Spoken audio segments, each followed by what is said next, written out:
నమస్కారం వార్తలకు స్వాగతం ముందుగా ముఖ్యాంశాలు మంత్రి ఉత్తమ్ కుమార్ రెడ్డి ప్రెస్ మీట్ లో పలు అంశాలపై వివరణ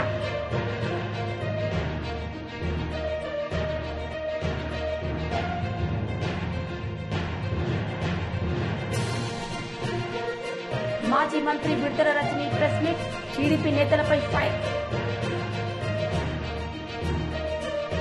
మంత్రి ఉత్తమ్ కుమార్ రెడ్డి ప్రెస్ మీట్ నిర్వహించారు. సందర్భంగా పలు అంశాలపై ఆయన మాట్లాడారు. ఏ విధంగా ముందుకు పోవాలని కూడా చర్చించడం జరిగింది. శ్రీశైలం నుంచి వెంటనే పవర్ ప్రొడక్షన్ మొదలుపెట్టి కొంత వాటర్ విడుదల చేసి సాగర్లో నింపి సాగర్ లెఫ్ట్ కెనాల్లో మరి కొరత లేకుండా చూడాలని చెప్పి, అదేవిధంగా ఏఎంఆర్ ప్రాజెక్ట్ కూడా వెంకటరెడ్డి గారు ప్రత్యేకంగా మరి అది ఇన్సిస్ట్ చేశారు. ఏఎంఆర్ ప్రాజెక్టులో పంపింగ్ మొదలుపెట్టి ఆ స్టాండింగ్ క్రాప్ కూడా సేవ్ చేసే విధంగా ముందుకు పోవాలని చెప్పి డిస్కస్ చేయడం జరిగింది. అదేవిధంగా 30 తారీఖున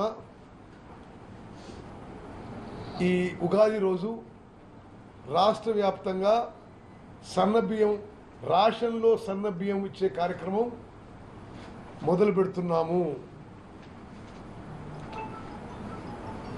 ముఖ్యమంత్రి గారిని ఈ స్కీము హుజూర్ నగర్ పట్టణం నుంచి ప్రారంభించడానికి ఆహ్వానించడం జరిగింది. మీరు విలేకరు మిత్రులారా, మీరందరూ చాలా చైతన్యంగా ఉన్నవాళ్ళు. సో ఇది చాలా ముఖ్యమైన సబ్జెక్ట్, మీరు అండర్స్టాండ్ చేసుకోవాలి. గత కొన్ని సంవత్సరాలుగా కేంద్ర రాష్ట్ర ప్రభుత్వాలు అనేక ప్రకటనలు చేసి 10,000 కోట్లు ఖర్చు పెట్టి బీపీఎల్ కుటుంబాలందరికీ 6 కిలోల బియ్యం ఉచితంగా ఇస్తున్నాయని చెప్పి ప్రకటన చేసుకుంటున్నారు. వాస్తవంగా బియ్యం ఇస్తున్నాం. అయితే 8-10 వేల కోట్లతో ఖర్చు పెట్టే ఈ బియ్యం 80 to 90% ఈ రేషన్ కార్డు హోల్డర్స్ తినడం లేదు. ఇప్పటి వరకు ప్రభుత్వాలు 40 రూపాయలకి కిలో బియ్యం కొని ఉచితంగా మనిషికి 6 కిలోలు బియ్యం ఇస్తుంటే ఆ రేషన్ కార్డ్ బెనిఫిషరీస్ వాళ్ళు దాన్ని అమ్మేసుకుంటున్నారు.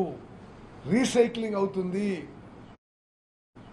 కోళ్ల ఫారాలకి, బీర్ కంపెనీలకి రీపాలిష్ చేసి కాకినాడ ద్వారా ఎక్స్పోర్ట్కి జరుగుతున్న మాట. ఇది అక్షర సత్యం, ఇది వాస్తవం. అంటే 1000 కోట్లు ప్రజాధనం దుర్వినియోగం అవుతుంది.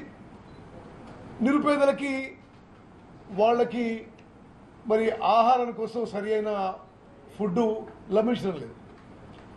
ఇది మన ప్రస్తుత రాష్ట్ర ప్రభుత్వం ముఖ్యమంత్రి రేవంత్ రెడ్డి గారి ఆధ్వర్యంలో, ఉప ముఖ్యమంత్రి ఫైనాన్స్ మినిస్టర్ భట్టి గారి ఆధ్వర్యంలో మేమందరం క్యాబినెట్ మంత్రుల నిర్ణయం మేరకు ఒక విప్లవాత్మక మార్పు తీసుకురాబోతున్నాము.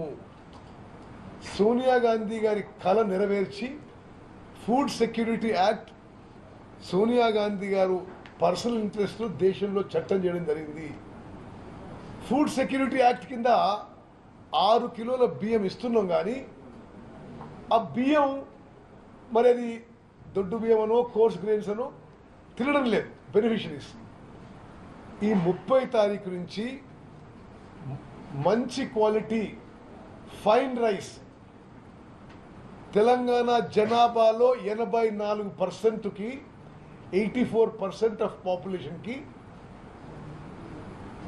ప్రతి రేషన్ కార్డులో లబ్ధిదారుకి బెనిఫిషరీకి 6 కిలోల ఫైన్ రైస్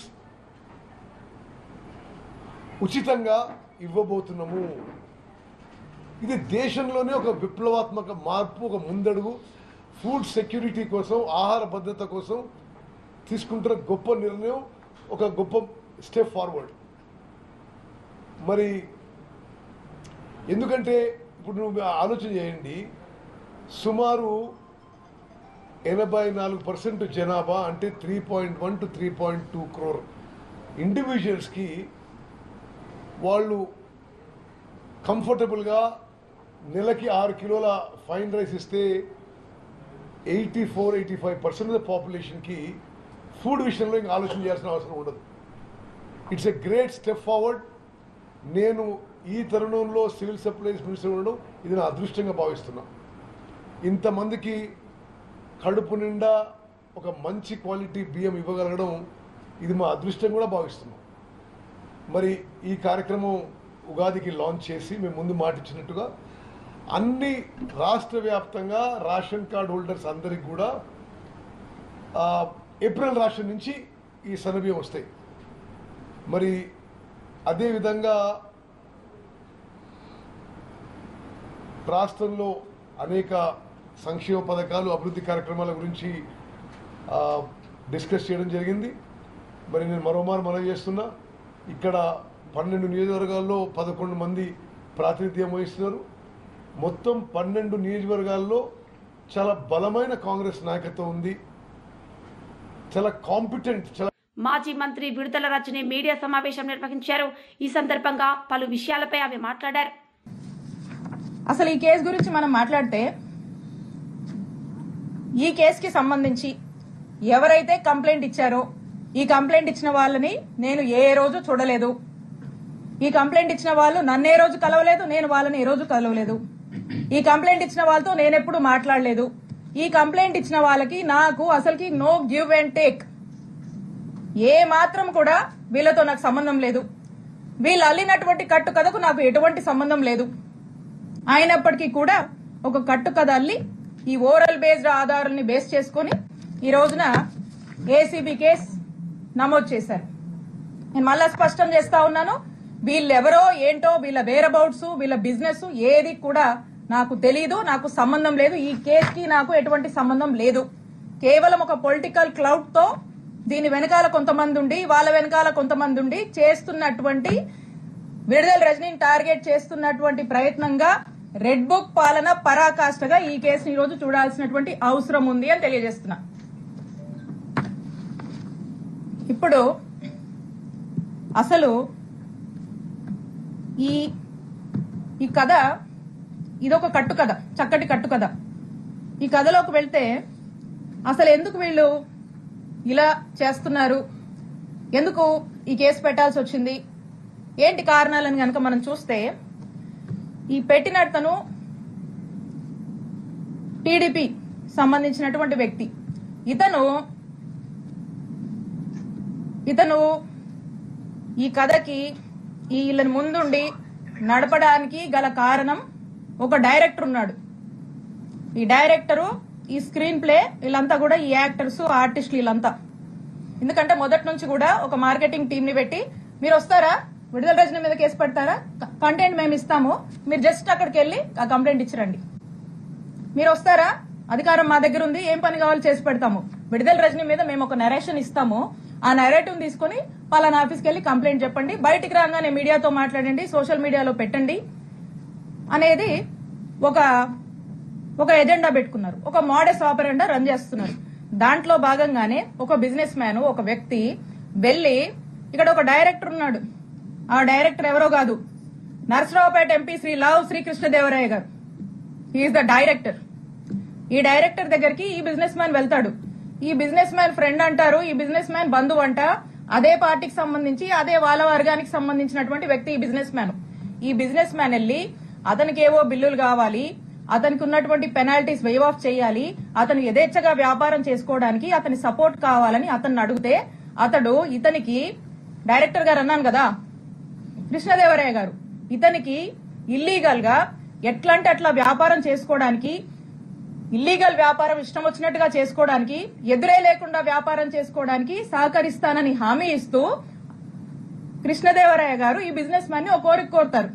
ఏంటంటే, నా టార్గెట్ విడుదల రజని, ఈ విడుదల రజని మీద తన్ని డిఫేమ్ చేయాలి, తన మీద ఏదో ఒక కంప్లైంట్ పెట్టండి, తన్ని డిఫేమ్ చేద్దాము, కంప్లైంట్ పెట్టించడము, ఆ పైన ఫాలోఅప్లు వ్యవహారాలు మొత్తం నాది బాధ్యత, మీరు అలా కంప్లైంట్ పెట్టి నేను చెప్పిన ఆఫీస్కి వెళ్లి ఇచ్చేసి మీరు ఇంట్లో కూర్చోండి మెలకుండా, నేను నడుపుతా అని చెప్పి మీ బిజినెస్ లు నడిపిస్తా అని అతనికి అభయం ఇచ్చి వెనకుండి ఈ విధమైనటువంటి దారుణమైనటువంటి ఇల్లీగల్ కేసుని నా మీద, మా స్టాఫ్ మీద, మా మరిది మీద పెట్టించినటువంటి ప్రయత్నం చేశారు. అసలు ఎందుకు ఇది చేయాల్సి వచ్చింది, కృష్ణదేవరాయ గారికి కూడా ఎందుకు ఇలా చేయాల్సి వస్తుందంటే, కృష్ణదేవరాయ గారికి విడుదల రజని అంటే కోపం కొంచెం ఎక్కువేనండి, ఎక్కువ కోపమే. ఎందుకో నాకు కూడా కారణాలు తెలీదు. కానీ రకరకాల కారణాలు ఆయనే అనుకుంటాడు, రకరకాల కారణాలు ఆయనకే ఉన్నాయి. సరే, ఎందుకంటే దానికి కూడా కథ ఉంది, అది కూడా చెప్తా. అయితే ఆ కథ ఏంటంటే,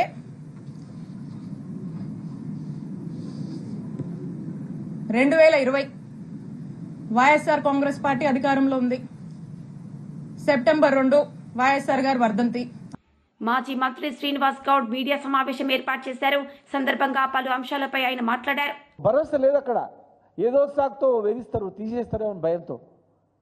ముఖ్యంగా commercial tax, transport department, stamps and registration, excise department, ఈ డిపార్ట్మెంట్లే ప్రభుత్వాన్ని నడుపుతున్నాయి. ఈ డిపార్ట్మెంట్ నుంచి వచ్చిన ఆదాయంతోనే గవర్నమెంట్ నడుస్తుంది. మరి ఆ డిపార్ట్మెంట్లో హైయెస్ట్ పనిచేసేది వీళ్ళే, రేయిం బదులు కష్టపడేది వీళ్ళే. భయంతో గతంలో పనిచేశారు.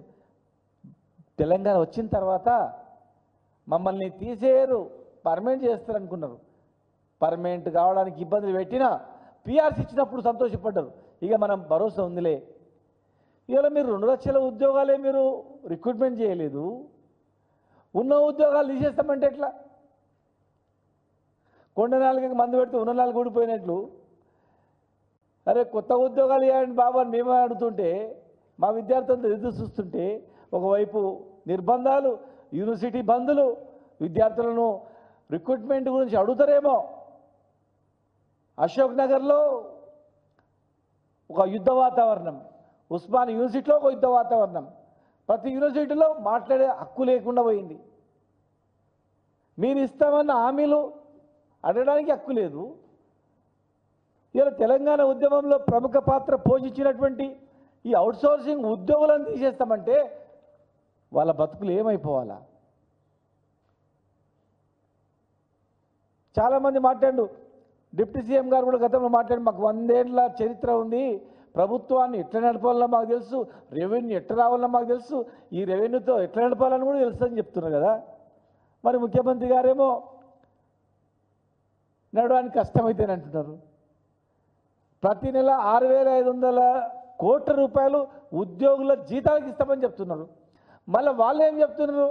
రిజర్వ్ బ్యాంక్ను అడుక్కొని చేతి బదులు తీసుకొచ్చినామంటున్నారు. చేతి బదులు ఏంటది?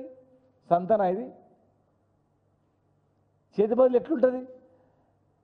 వచ్చే ఆదాయంలో 6,500 ఇస్తామని మీరేం చెప్తున్నారు, మళ్ళీ మీరే చేతి బదులు తీసుకొచ్చి నడుపుతున్నామని చెప్తున్నారు. ఇలా రిటైర్మెంట్కు అవుతున్నాడు ఉద్యోగి అంటే, పర్మనెంట్ అయినటువంటి ఉద్యోగి రిటైర్మెంట్కి వచ్చేటప్పుడు భయపడుతున్నాడు. రిటైర్ అయిన తర్వాత జీతం రాదు, రిటైర్ అయిన తర్వాత బెనిఫిట్స్ రావు. ఆయన 35 సంవత్సరాలు కష్టపడి దాచిపెట్టుకున్న పైసలు, వాళ్ళ పైసలు వాళ్ళకు వాపసు ఇచ్చే పరిస్థితులు తీయాల. 11,000 మంది, దాదాపు 11,000 మంది రిటైర్ అయిన ఉద్యోగులు బిక్కుబిక్కుమని బతుకుతున్నారు. వాళ్ళు పిల్లలు ఎక్కడో స్థిరపడ్డారు. కొంతమందికి ఉద్యోగాలు లేవు, పిల్లలకు పెళ్ళిళ్ళు కాలేదు, అనారోగ్య సమస్య. అటు హెల్త్ కార్డ్స్ ఇస్తామంటే హెల్త్ కార్డులది అంతే మూలకు పడ్డది, డబ్బులు ఇస్తామనే వైద్యం అందే పరిస్థితి లేదు. హాస్పిటల్లో పోయి ఆరోగ్యశ్రీ కింద అడ్మిట్ అయితే పురుగుల్లాగా చూస్తుర్రు.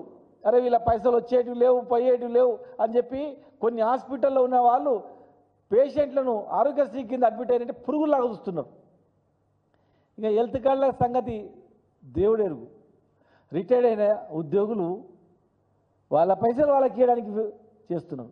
మేము ఒకటే డిమాండ్ చేస్తూ ఉన్నాం, మీరు భూములు అమ్ముతాం, లేకపోతే ఇంకేది అమ్ముతాం, అక్కడ ఫార్మసిటీలో అది చేస్తామంటారు కదా, ఫస్ట్ ఆ పైసలతో ఇమ్మీడియట్గా రిటైర్మెంట్ అయిన ఉద్యోగులకు వాళ్ళ పైసలు వాళ్ళకి వాపసు ఇవ్వండి. ఉద్యోగుల యొక్క త్యాగాలు అంతింత కాదు, లెక్క కట్టలేనటువంటిది. రిటైర్డ్ ఉద్యోగులకు ఇమ్మీడియట్గా ఇవ్వండి. ఒక్క డిపార్ట్మెంట్లో ఒక్క ఉద్యోగం తీసినా మేము ఊరుకోం చెప్తున్నా. అవుట్సోర్సింగ్ ఉద్యోగం ఏ డిపార్ట్మెంట్ అయినా సరే, ఏ డిపార్ట్మెంట్లో అయినా ఒక్క ఎంప్లాయీని తీసేసినా ఖచ్చితంగా మేము ఉద్యమిస్తాం. తెలంగాణ ఉద్యమం తరహా ఉద్యమిస్తాం మేము.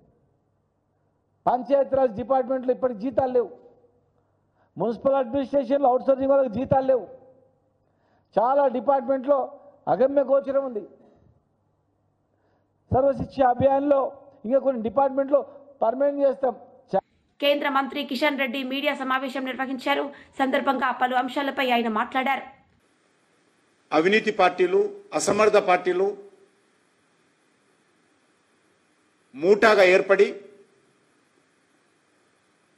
ఈరోజు ఒక సమర్థవంతంగా దేశాన్ని ముందుకు తీసుకెళ్తున్నటువంటి నరేంద్ర మోడీ గారి ప్రభుత్వం పైన దుమ్మెత్తి పోసేటువంటి ప్రయత్నము, బురదలేటువంటి ప్రయత్నం చేస్తా ఉన్నారు.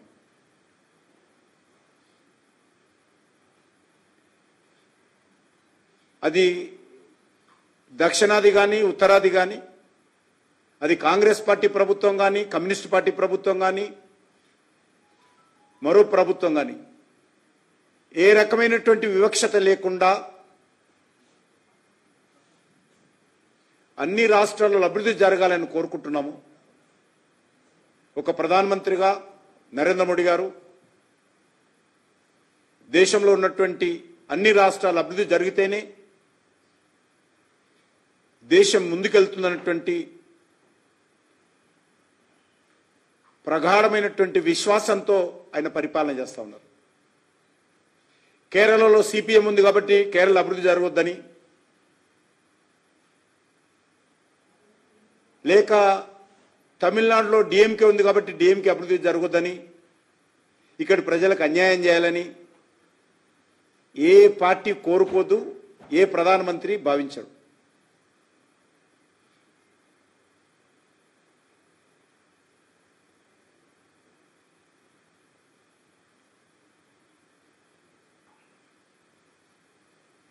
డీలిమిటేషన్ సంబంధించి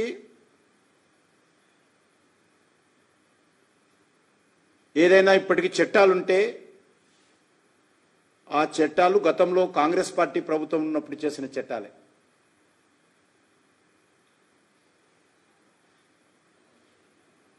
ఇప్పటికీ జనాభా సేకరణ జరగాలి, డీలిమిటేషన్ కమిటీ పార్లమెంట్లో చట్టం చేసి కమిటీ కాన్స్టిట్యూట్ చేయాలి. ఆ కమిటీ దేశమంతా విస్తృతంగా ప్రజల యొక్క, రాజకీయ పార్టీల యొక్క, మేధావుల యొక్క సలహాలు, రాష్ట్ర ప్రభుత్వాల సలహాలు తీసుకోవాలి. ఇందులో రాష్ట్ర ప్రభుత్వాల పాత్ర చాలా కీలకంగా ఉంటుంది. ఇప్పటికీ అసలు దీనిపైన ఏ రకమైనటువంటి ఆలోచన చేయకముందే ఏదో జరిగిపోతుందని, ఏదో అన్యాయం జరుగుతుందని రేవంత్ రెడ్డి, కేటీఆర్ ఒకే మీటింగ్లో కూర్చొని మాట్లాడడం ఏదైతున్నదో ఇది పూర్తిగా వాస్తవ విరుద్ధమని సందర్భంగా మనయేస్తా ఉన్నాను.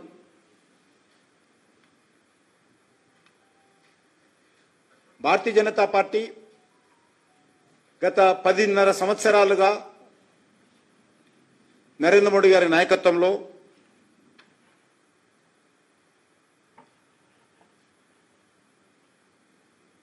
అన్ని రకాలుగా దేశాన్ని అభివృద్ధి చేయడం కోసము అంకితభావంతో పనిచేస్తా ఉన్నాం. సబ్కా సాత్ సబ్కా వికాస్ అనేటువంటి ఆలోచనతో ముందుకెళ్తా ఉన్నాం. ప్రపంచంలో అభివృద్ధి చెందిన దేశాలతో పోటీ పడే విధంగా ఒక సమర్థవంతమైనటువంటి పరిపాలనతో దేశ గౌరవాన్ని, దేశ అభివృద్ధిని పెంచేటువంటి ప్రయత్నం చేస్తా ఉన్నాం.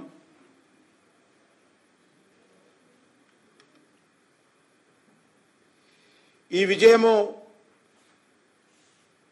ఒక దేశంగా అన్ని రాష్ట్రాల ప్రజలు సాధించినటువంటి విజయం.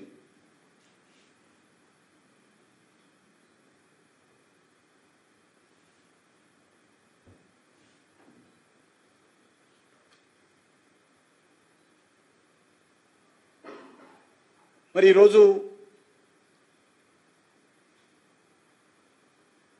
ఈ రాష్ట్రంలో ఉన్నటువంటి ముఖ్యమంత్రి రేవంత్ రెడ్డి గారు గత శాసనసభ ఎన్నిక రజతోత్సవ సన్నాహక సమావేశంలో మాజీ మంత్రి కేటీఆర్ పాల్గొన్నారు. ఈ సందర్భంగా ఆయన ప్రసంగించారు. కథ ఒక కాంగ్రెస్ గురించో రేవంత్ రెడ్డి గురించో కాదు, ఇద్దరి గురించి, కాంగ్రెస్ బీజేపీ ఇద్దరు మోసగాళ్ళు. ఈ మోసం నిన్నీయాల చాలని కూడా కాదు. భారతీయ జనతా పార్టీ 1998లోనే ఆంధ్రప్రదేశ్ రాష్ట్రంలో ఆనాడు కాకినాడలో ఒక తీర్మానం పెట్టింది వాళ్ళ రాష్ట్ర కమిటీలో. ఒక్క ఓటు వేయండి బీజేపీకి 2 రాష్ట్రాలు ఇస్తాం, ఒక ఓటు 2 రాష్ట్రాలు అని చెప్పి 1998లోనే కాకినాడలో తీర్మానం చేసింది. మరి ఇచ్చిండ్రా తెలంగాణ 98 తర్వాత? ఇచ్చిండ్రా? ఇయ్యలే. కాకినాడ తీర్మానం కాకెత్తుకపోయింది. బీజేపీ ఆ రోజు మోసం చేసింది. ఇక కాంగ్రెస్ మోసం అయితే చెప్పే అవసరమే లేదు. మొదటి నుంచి మోసం చేసుకుంటూ వచ్చిన పార్టీ తెలంగాణకు కాంగ్రెస్ పార్టీ. మనందరం గుర్తుపెట్టుకోవాల్సింది ఒకటి, ఇవాళ మనం ఉన్న ఒక ప్రత్యేకమైన పరిస్థితుల్లో 24 ఏళ్ల నుండి 25వ సంవత్సరంలో అడుగు పెడుతున్న ఈ సందర్భంలో రాష్ట్రంలో ఏ మూలకి పోయినా, ఏ ఊరికి పోయినా, ఏ గల్లికి పోయినా, ఏ మనిషిని ఇట్లా కదిపినా ఒక్కటే మాట వినబడుతున్నది. పోయి ఒక రైతును అడగండి, ఏ ఊళ్ళోనైనా సరే, అది మా గంభీరావుపేట మండలం నర్మాల కావచ్చు, లేదా ఇక్కడ ఎలకతుర్తి దాకా కావచ్చు, లేదా అక్కడ పోతే మంతినిలో కాటారం దాకా కావచ్చు, ఇంకొకడ కావచ్చు, ఎక్కడ పోయి ఏ రైతును ఒక్కసారి ఇట్లా ఒక్క మాట మాట్లాడిచ్చినా గుడ్లకెళ్ళి నీళ్ళు వస్తున్నాయి. బాధ మామూలు బాధ వ్యక్తం చేస్తలేరు. ఏం చెప్తున్నారు? కేసీఆర్ ఉన్నప్పుడే బాగుండే అన్నా, కేసీఆర్ ఉన్నప్పుడే మంచిగుండే, అన్యాయం అయిపోయింది, బతుకు ఆగమైపోయిందని చెప్పి మాట్లాడుతున్నారు. నేను చెప్పేది కరెక్టేనా కాదా? ఒక్క రైతు కాదు, ఎక్కడికక్కడ రాష్ట్ర వ్యాప్తంగా పంటలు ఎండిపోతుంటే, రైతు బంధు పడక బాధ అవుతుంటే, రుణమాఫీ కాక బ్యాంకుల చుట్టూ చెప్పులు అరిగేటట్టు తిరుగుతుంటే రైతులకు ఇవాళ ఎవరు గుర్తొస్తున్నారు? ఎవరు గుర్తొస్తున్నారు? కేసీఆర్ గుర్తొస్తున్నాడు. కేసీఆర్ గారు కూడా చెప్పిండు, కాంగ్రెస్ కు ఓటేస్తే రైతు బంధుకు రామ్ అవుతుందని చెప్పిండా లేదా? మరి అయిందా లేదా? 10,000 ఇస్తుండు కేసీఆర్ బిచ్చం వేసినట్టు. మేము 15,000 ఇస్తాం, మేము ఇందిరమ్మ రాజ్యం తెస్తాం. మనోళ్ళు మర్చిపోయింది ఇందిరమ్మ రాజ్యం అంటే ఏందో. ఇందిరమ్మ రాజ్యం అంటే ఏంటిది? ఎమర్జెన్సీ రాజ్యం, పోలీసుల రాజ్యం, అణిచివేత రాజ్యం. సోషల్ మీడియాలో ఒక పోస్ట్ పెడితే పోలీసుడు ఫోన్ చేస్తాడు, వాడిని దొంగలు పట్టుడు ఇడిచిపెట్టిండు పోలీసుడు. బీఆర్ఎస్ వాళ్ళు ఎంబడి వాడుడే నేర్చుకున్నాడు. పోస్ట్ పెట్టగానే ఫోన్. నేను ఒక్కటే మాటిస్తున్నా మీకు, నేను కేసీఆర్ గారు అంత మంచోని కాదు. మళ్ళా మన టైం వస్తుంది, మళ్ళా బరాబర్ మన టైం వస్తుంది. వచ్చినంత పేర్లు రాసి పెట్టుండ్రి, ఒక్కొక్కరిని ఏమేం చేయాలో అని చేద్దాం. వదిలిపెట్టే సమస్య లేదు. దబ్బన కొంతమంది అనుకుంటారు, మేము రిటైర్ అవుతాం, ఇంటికి పోతాం, మమ్మల్ని ఏం బిక్తారు అనుకుంటున్నాము. రిటైర్ అయి వేరే దేశానికి పోయినా రప్పించి తప్పకుండా అన్ని లెక్కలు సెటిల్ చేస్తాం, హిసాబ్ కితాబ్ మొత్తం చూస్తాం. గట్ల ఊకునే బాపత్ కాదు. ఇదివరకున్న కథ వేరు, ఇప్పుడున్న కథ వేరు. కానీ ఒకటి మాత్రం వాస్తవం, ఇలా ప్రజలకు ఏ కష్టం వచ్చినా, ఎక్కడ ఏ ఇబ్బంది వచ్చినా గుర్తొస్తున్నది మన నాయకుడు కేసీఆర్. మొన్న నేను చూసిన హైడ్రా పేరు మీద ఒక ఆడబిడ్డ పాపం చెప్పుల దుకాణం నడుపుతున్నది హైదరాబాద్ లో నాచారంలో. ఆమె దుకాణాన్ని హైడ్రా వాడు వచ్చి ఆ బుల్డోజర్ అదేదో హిటాచి పెట్టి కొట్టేస్తున్నాడు. అది పెట్టి కొట్టేస్తుంటే ఆమె మొత్తుకుంటున్నది ఆమె నిలబడి, అన్నా కేసీఆర్ అన్నా ఎక్కడున్నావు రా అని ఆయన చూసిండ్రా లేదా మీరు? అగో ఇలా రాష్ట్రంలో ఎవలకు ఏ కష్టం వచ్చినా ఆటో డ్రైవర్లు తమ ఆటోలు వెనుక రాసుకుంటున్నారు, అన్నా తప్పైపోయింది, అన్యాయం అయిపోయినాం, ఆగమైపోయినాం, కేసీఆర్ గారు ఎక్కడ ఉన్నావు అని ఆటో డ్రైవర్లు యాద్ చేసుకుంటాను, ఉద్యోగులు యాద్ చేసుకుంటాను. 73% జీతం పెంచిండు కేసీఆర్. మమ్మల్ని కడుపులో పెట్టుకొని చూసుకున్నాడు కేసీఆర్. మాకు స్పెషల్ ఇంక్రిమెంట్ ఇచ్చిండు కేసీఆర్. కానీ ఇవాళ ఈ ప్రభుత్వాన్ని నమ్మితే 5 డిఏలు బాకీ ఉన్నాయి. కేసీఆర్ ఇచ్చిన పిఆర్సీ నడుస్తున్నది. 1వ తారీఖు జీతం ఇచ్చుడే ఎక్కువ, మీకు మీరికెళ్ళి ఏమి ఇవ్వాలని చెప్పి ముఖ్యమంత్రి మాట్లాడే పరిస్థితి. ఇలా మా తమ్ముళ్ళు నిరుద్యోగులు, మా చెల్లెళ్ళు వాళ్ళు యాద్ చేసుకుంటున్నారు. వార్తలు ముగించే ముందు ముఖ్యాంశాలు మరోసారి. మంత్రి ఉత్తమ్ కుమార్ రెడ్డి ప్రెస్ మీట్ లో పలు అంశాలపై వివరణ.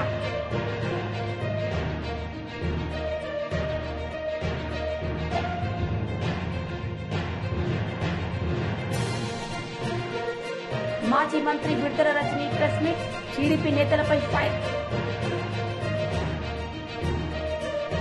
ఈ వార్తలు ఇంతటితో సమాప్తం. తిరిగి ప్రసారమయ్యే వార్తల్లో మళ్ళీ కలుద్దాం. అంతవరకు సెలవు. నమస్తే.